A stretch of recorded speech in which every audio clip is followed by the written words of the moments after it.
امروز ایران سخن ملت‌های جهان را بر زبان می‌آورد.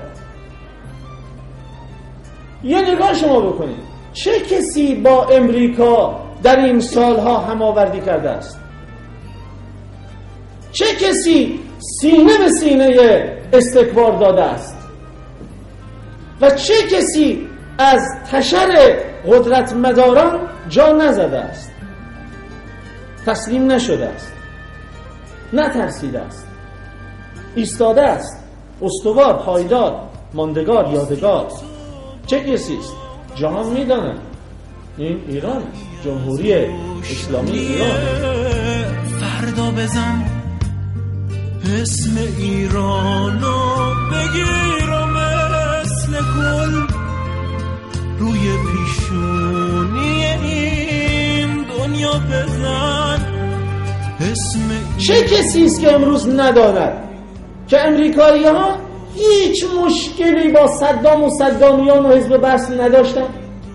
هیچ مشکلی با گروه هایی که در افغانستان نظام و حساب و کتاب را برهم زده بودن نداشتن؟ بلکه اینها در دامان خود امریکایی ها و هم پیمانشون پرورده شده بودن، لیکن مشکلی نداشتن. حمله اینا به افغانستان و حمله اینا به عراق هیچ دلیلی ندارد مگر آن که اولا هدفش مشخصه، هدف کنترل ایران است، اما دلیلی نداره که اینا به عراق یا افغانستان بروند مگر این دلیل چون نمیتوانستند و نتوانستند پا در این سرزمین پاک بگذارند و این سرزمین رو اشغال بکنند، رفتن در دو سوی ایران حضور پیدا کردن برای کنترل انقلاب اسلامی.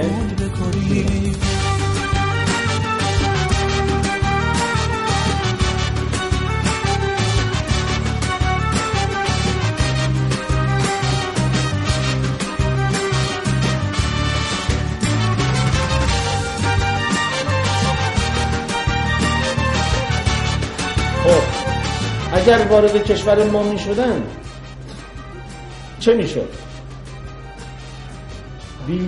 بی تردید ذلت را ایران نمی پذیرفت، قبول، ولی خسارات ناشی از حضور سربازان امریکایی در ایران چقدر بود؟ امروز وضعیت ملت ما چطور بود؟ ما باید هزینه بسیار گزافی می دادیم، بسیار سنگین.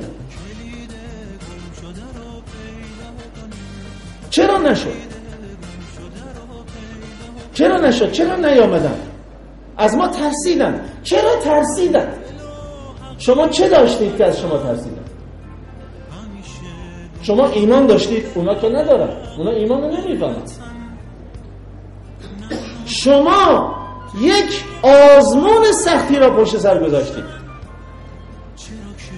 شما یک امتحان بزرگی را پشت سر گذاشتید.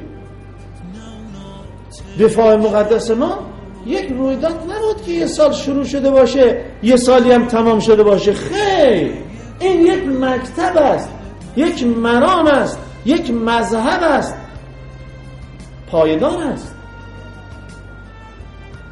اگر دفاع مقدس نبود ما باید تاوانی به مراتب سخت‌تر را بعد از اون دوران الان پس می‌دادیم.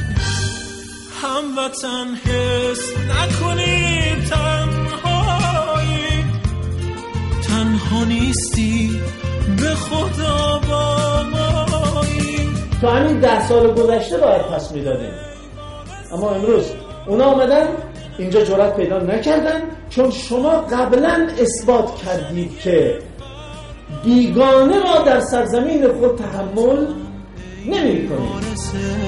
آینه ها واسمون روشنی فردا